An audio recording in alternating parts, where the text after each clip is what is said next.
So he says they can build defenses along the Rhine River. Okay. Hey, where are the Allies now? The Rhine River. Ah, I see the problem. Huh. March 2nd, 1945.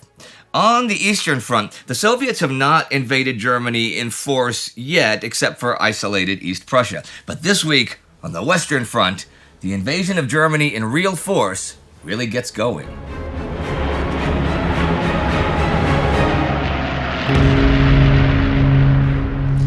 I'm Indy Neidell. This is a 6-day week of World War II. There is a leap year in 2024 and not in 1945.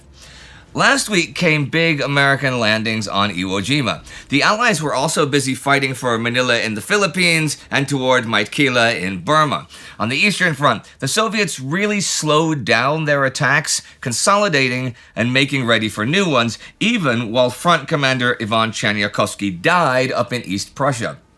The Americans and Brazilians saw action in Italy, and in the West, American forces finally crossed the Ruhr River in force. Advances along pretty much the whole Western Front continue this week. On the 27th, the British and Canadians take Uedem and Kalkar. The advance reaches the Rhine northeast of Kalkar. The grind of this Operation Veritable has done something else. As in Sicily and Normandy, Montgomery's forces would pin down substantial enemy reserves, permitting an American breakthrough. After the American crossings of the Ruhr River began late last week, by the 26th, they have 3 corps across the river on a front of over 40 kilometers. They advance this week 5 or 6 kilometers a day, and from the 27th, the armor is committed and columns of tanks are heading for Dusseldorf. Swarming fighter bombers heckled the fleeing foe. Villages with streetlights burning and trolleys running fell without a shot fired. Abruptly, the war seems to have returned, as one army historian later wrote, to the halcyon days of August and September. On March 1st, Mönchengladbach and Neuss fall. Today, the 2nd, 9th Army takes Roermond and Venlo on its left, and its right reaches the Rhine opposite Dusseldorf. There are 8 bridges across the mighty river along this front, and the Germans blow them all. 9th Army Commander Bill Simpson is all fired up, though, and he proposes an amphibious crossing of the river north of Dusseldorf. He thinks his enemy is disorganized, and a quick thrust could shorten the war by weeks. However, 9th Army is currently assigned to Bernard Montgomery's 21st Army Group, and Montgomery says no to such an operation, not without extensive preparation. But it isn't just Monty. Simpson tells Supreme Commander Dwight Eisenhower that 9 of his divisions are free to force a crossing, but Eisenhower defers to the overall plan, which does not allow for such a daring move. Well, tomorrow, the 3rd, the Canadians, British, and Americans will meet at Geldern, and Operations Grenade and Veritable will be over. In under 2 weeks, 9th Army has covered over 80 kilometers from the Ruhr to the Rhine. In 3 weeks, Canadian 1st Army has covered 65, but they were facing tougher opposition. The 2 armies together have taken 23,000 casualties, but they've inflicted 38,000 and captured another 50,000 of the enemy. But despite the staggering losses, enemy survivors escaped in good order across the Rhine before blowing the final bridges in Duisburg and Wesel. Allied armies had begun to mass along the Great River, if piecemeal and without a clear sense of how or where to cross. Still, Rundstedt told Hitler that the German plight on the Western Front was bad everywhere, and even the Fuhrer was forced to acknowledge a heavy heart. It's not just Monty's army group, though. Courtney Hodges' 1st Army is also on the move, heading for the Rhine between Cologne and Koblenz. The 25th, 7th Corps takes Düren. The 27th, they cross the Erft, and today begins advances from the Erft towards Cologne. Operation Lumberjack officially begins March 1st. This is 1st Army closing in on the Rhine, clearing the west bank of the river from Cologne on down, and linking up with 3rd Army near Koblenz on the Aar. The next phase after that is supposed to be a simultaneous river crossing by Monty's Army Group near Wesel in the north, and George Patton's 3rd Army towards Frankfurt in the south. More on this operation next week. As for Patton this week, on the 25th, elements of 3rd Army have crossed the Saar near Saarburg. By the 27th, he's got Corps closing in on Trier, and today, as the week ends, 20th Corps takes Trier. You know, the huge casualties taken by the Germans in the West in December and January in their offensives, and loads of panzers being sent to the East in January, have deprived OKW of reserves and seriously impaired the ability to mount a counterattack. Walter Model's Army Group B commanders really have wanted all winter to withdraw from west of the Rhine and fight delaying actions. Adolf Hitler, as we've seen, wants to maintain the line of defense along the Westwall, mainly built in the late 1930s. However, the defenses had been neglected for most of the war, and in some cases, their weapons and equipment had been stripped in 1943-44 to reinforce the Atlantic Wall against Allied invasion. Local commanders complained that they had more bunkers than infantrymen to man them, and few held out much hope that the West Wall could withstand concentrated assault. As a result, German tactics were hamstrung by Hitler's standing orders that no German units were to retreat from the West Wall defense line. Hitler's concrete tactics took away most of the Wehrmacht's tactical flexibility and helped ensure a collapse in the defenses on the western side of the Rhine once the West Wall was penetrated, as it repeatedly was in late February 1945. Yeah, and you know what makes all that worse? Hitler wouldn't allow them to even build real defenses along the Rhine itself, since that would create the excuse to retreat behind them. That construction is only finally authorized this week on February 26, by which time the Allies have nearly reached the river. The Allies are still on the move on the Eastern Front as well this week. Konstantin Rokossovsky's Second Belarusian Front launched a new offensive as last week ended, and early this week it tears a 60-kilometer gap in the German lines and pushes through nearly 50 kilometers. However, his armor is outrunning the infantry, and his left flank units soon lag behind in general because of the marshy ground they're covering. His left flank is also slowly being uncovered since Georgy Zhukov, on that flank, has yet to launch his complementary attacks. This Zhukov finally does with his First Belarusian Front on the 1st. And German High Command is absolutely astonished when he isn't heading for Berlin, but is heading north. Well, the last 2 days of the week, his forces smashed through the enemy, aiming for Stargard and driving columns of soldiers and refugees northwards towards the coast. German command does have some offensive plans of its own, though. In Hungary, Otto Wöhler makes plans for Operation Spring Awakening to create a real buffer between the Soviets and the Nagy-Kanizsa oil fields. Wöhler has a plan for a short phase 1 to get a solid front between Lake Velence and the Danube, and then a turn and a drive south. Hitler decides on the 25th that the operation is going to begin with an attack southeast between the Sarviz Canal and the Danube. No one noticed the stage was set for a second citadel. Again, at the end of a disastrous winter, the enemy pressure had suddenly relaxed, and Hitler found himself holding an uncommitted reserve. Again, Hitler decided to try for a prestige victory. Again, the Stavka let him have the next move. Well, it begins in 3 days. The more specific idea is to use 6th Army and 6th SS Panzer Army to break through to the Danube, splitting Fyodor Tolbukhin's 3rd Ukrainian Front, and then attacking north and south along the river. 2nd Panzer Army would attack from Nagy-Kanizsa towards Kaposvar. Army Group E would attack from the Drava and link up with 6th SS Panzer Army. This is a sizable force, 31 divisions, 11 of those armored, and 431,000 soldiers and officers, 877 tanks and self-propelled guns, 850 planes, for a change, and 5,650 big guns and mortars. The assault force is 150,000 men and 807 of those tanks and self-propelled guns. But the Axis attacks that began already the 17th continued last week, though I didn't have time to cover them. Back on February 17th, the Germans attacked the Soviet Huron bridgehead, driving like 8 kilometers into the Soviet positions. That night, German armor went into the south and forced the Danube and also broke through like 8 kilometers. Several Soviet units were threatened immediately with encirclement and could but withdraw. The pressure continued the next 4 days, and by the 24th, the Axis had cleared the bridgehead. Their offensive then suddenly came to a halt, for it had achieved its goal. The Soviets, by the way, also know Operation Spring Awakening begins in 3 days, for tonight, 3 Hungarian soldiers desert and give the Soviets the launch date and the general details. One big operation that began last week is the American assault on Iwo Jima. Usually, battles take place on a larger landmass than that provided by Iwo Jima, allowing separation from action and withdrawal from the front for restitution or maneuver.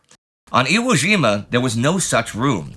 As one veteran put it, "This whole island is a front." Marines discovered they were never safely out of range. Rather than offering safety, taking cover in an empty crater or trench might instead invite shelling from guns zeroed in on that spot. Bunkers and pillboxes already cleared were often re-inhabited by stealth at night or by underground passage. Marines became isolated and helpless. Taking Mount Suribachi late last week helped things, but is only the beginning of taking the island, and the battlefront cannot move forward from the beachhead until the beach is fully cleared and all the supplies landed and organized. They also need specialists to do things like remove mines and set up distilleries, for there is no drinking water at all on the island. By the 25th, just about all combat divisions from all 3 Marine divisions, 4th, 5th, and 3rd were the reserves, have landed, and local headquarters and artillery are in place. And the attack to the northeast really begins as a concerted 3-division line. It is across open, flat country with no trees, nor even scrub, aiming for airfield number 2. Around and above that airfield, though, is the heaviest concentration of Japanese on the island in around 800 bunkers and pillboxes. The 21st Marine Regiment, attached to the 3rd Division, has the job of taking Airfield 2. They do at least manage to take and hold part of it, though not all, in their first attacks. 4th and 5th Divisions on 3rd's flanks are barely moving forward at all. Then, on the 28th, behind a huge artillery barrage, elements of 3rd Division managed to break through the main Japanese line and operate on a plateau that was cleared to make a 3rd airfield. The division now left the isthmus route north for the open plateau, allowing maneuver on enemy positions from different directions. However, the fighting became more, not less, intense among the dense system of caves, concrete gun positions, and underground fortifications towards the coast. The American attacks on several islands of the Philippines continue this week as well. On the 28th, American and Filipino forces invade Palawan Island. Already the 26th, though, the fight for Corregidor Island ends after 10 days of fighting with a Japanese defeat. Some 5,000 Japanese have been killed, and they caused around 1,000 casualties. See, the detonation of an ammunition dump caves in a large section of the Malinta Tunnel where the Japanese have been holed up, and the survivors are forced out into the open where they fight to the death. That explosion kills 200 of their own and wounds or kills 200 Americans. Today the 2nd, Allied Commander Douglas MacArthur returns to Corregidor by PT boat the same way he left 3 years ago. As for the action on Luzon itself, 40th Division has had the task of fighting the Kembu Group west of Clark Field, and they've succeeded. The 28th, when 43rd Division relieves 40th, all main lines of resistance have been overcome, and the enemy has withdrawn into the Zambales Mountains, which haven't even been mapped. The Kembu Group is no longer an organized force. And as for Manila, after 10 long days of fighting, the U.S. 37th Division finally drives the enemy from the Hospital University strongpoint. Attacking into streams of bullets from countless directions was a supreme challenge. Close combat indoors for hours was totally exhausting. The only way out was persistence, expanding a toehold, moving next door, and gradually reducing the arc of fire. But as we saw last week, the Japanese are holed up in 3 big national government buildings. Douglas MacArthur does not want a siege here. He wants a definite finale to the Battle of Manila. The key to that is artillery. On the 26th, at the Legislative Building, the infantry comes in, they get thrown out. And so artillery, tanks, self-propelled guns, and tank destroyers just blasted at point-blank range for another 2 hours, completely destroying the building. On the 28th, the Agriculture and Commerce Building gets a similar treatment. But they only blast the ground floor, and the building collapses into itself. Even then, however, it takes until March 1st until the pockets of resistance still within can be totally eliminated. That leaves the Finance Building. On the 1st, as it's under fire, the Americans ask for surrender over loudspeaker. For once, some Japanese actually do surrender, 22 of them. Today, 3 more come out under a white flag, but this is a trick. When the American infantry comes out to them, they're hit with machine gun fire from the building. The building then gets the demolition treatment the other 2 buildings got. Thus endeth the battle for Manila. Already February 27th, MacArthur has turned over civil authority to the Philippine government, and Malacañang Palace is actually still standing, so they can have the ceremony there, though there is not the parade MacArthur had originally envisioned. The city is officially liberated tomorrow, the 3rd. And though MacArthur's plan was to spare the city and its inhabitants the ravages of war as much as possible, the defense and the atrocities committed against the locals by the Japanese pretty much precluded that. In terms of physical damage, only Warsaw among capital cities has seen such destruction this war. Even Budapest still stands to a greater extent. Over 100,000 Filipinos have been killed and about 16,000 Japanese. The Americans only take around 7,000 combat casualties, but there are plenty of others with illnesses and combat fatigue. And the job on Luzon is far from finished. Tomoyuki Yamashita still has the Shimbu and Shibo groups. Shimbu is only like 15 kilometers from Manila, and they have over 37,000 men, which the Americans again underestimate at 20,000. They also control the dams that control 2/3 of Manila's water supply. The huge Shibu group in the northern mountains raises the number of Japanese to close to 200,000 men, and they are prepared to make the liberation of Luzon as costly as they can. The Japanese even employ suicidal tactics, as we've seen, and they are doing that this week in Burma. Okay, 3 weeks after crossing the Irrawaddy, 20th Division from 33rd Corps finally establishes a secure bridgehead this week.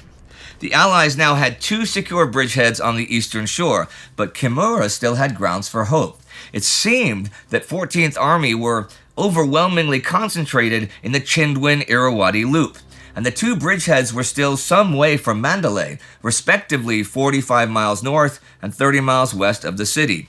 The Battle of the Irrawaddy Shore had not gone according to expectations so far, but the British seemed bogged down on the banks of the river. There was reason to hope that if he recalled his forces from all other theaters and concentrated them at Mandalay, he might still achieve a resounding 11th hour victory. But boy, oh boy, is he in for a rude awakening. First of all, on the 27th, 19th Indian Division begins its breakout from the bridgehead towards Mandalay. And 2nd Division's crossing near Nagazun, which verged on disaster when it began late last week, is a success this week, and the whole division is across by the 26th. But what's really going to hurt Kimura, Japanese commander, is the 4th Corps advance further south. He does not understand that they are making for Meiktila in force to cut his supply line, a brilliant deception operation orchestrated by 14th Army Commander Bill Slim. That advance continues, with David Cowan's 17th Indian Division taking Malang the 27th. A real problem with the advance on Meiktila, though, are enemy suicide squads. Japanese tactics against the irresistible tanks were to hurl themselves under the tracks with a box of explosives attached to their chest, which would then be detonated, wiping out both the attacker and the entire tank and crew. They also take Tabuk airfield, which is where they'll fly in reinforcements. The general plan is for a more successful Meiktila-style operation, if you remember that from last year. On the 28th, Frank Messervy's 4th Corps attacks against Meiktila begin in force.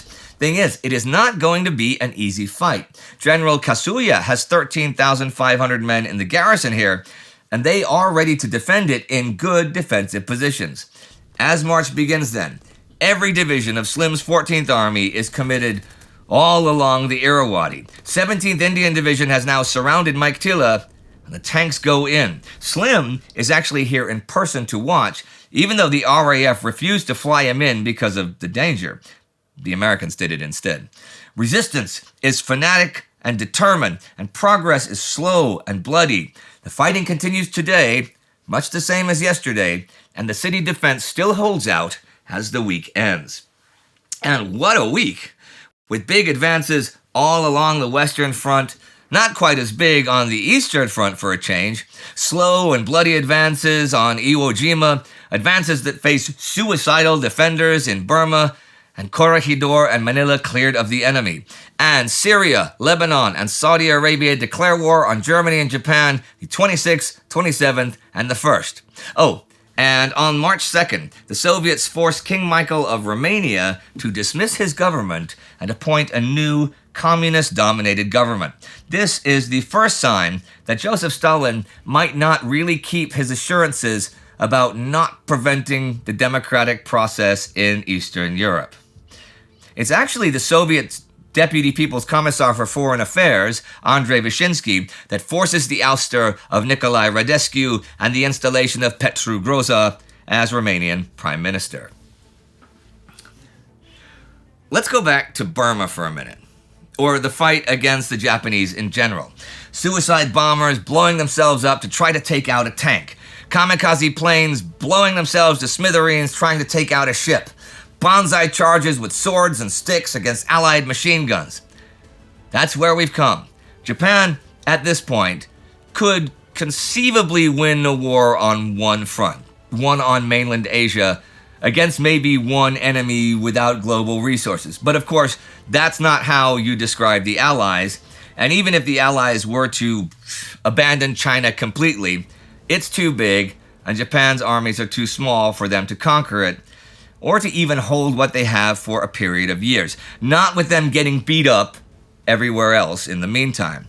So they are killing themselves now to kill the enemy that they cannot defeat, abandoning their families, creating widows and fatherless children, and ensuring that more and more of their own people will die, will brutally die, and more of their homeland will be further and further reduced to nothing but rubble, and the hopes and dreams of a couple of entire Japanese generations, not the ones of conquest and rule, but the everyday dreams of the everyday people, will be nothing more than empty fantasies.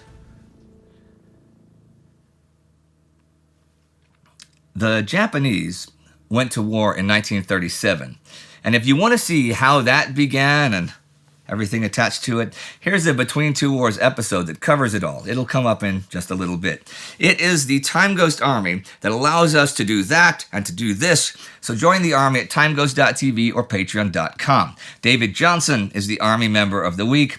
These are the newest commissioned officers. Do not forget to subscribe. See you next time.